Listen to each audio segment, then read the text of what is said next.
قالوا لي اسكت، انت صغير وما تفهمش، وسكت. قالوا لي مش كل حاجة تتقال يا بابا، وسكت.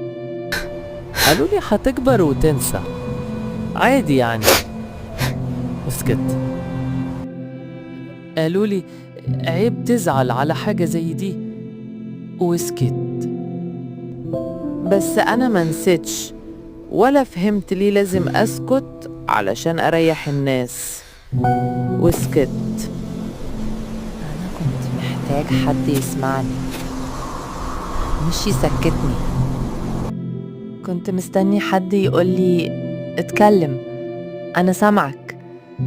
سكت كتير، بس دلوقتي قررت أتكلم. كفاية سكوت، الوقت جه نسمع اللي جوانا.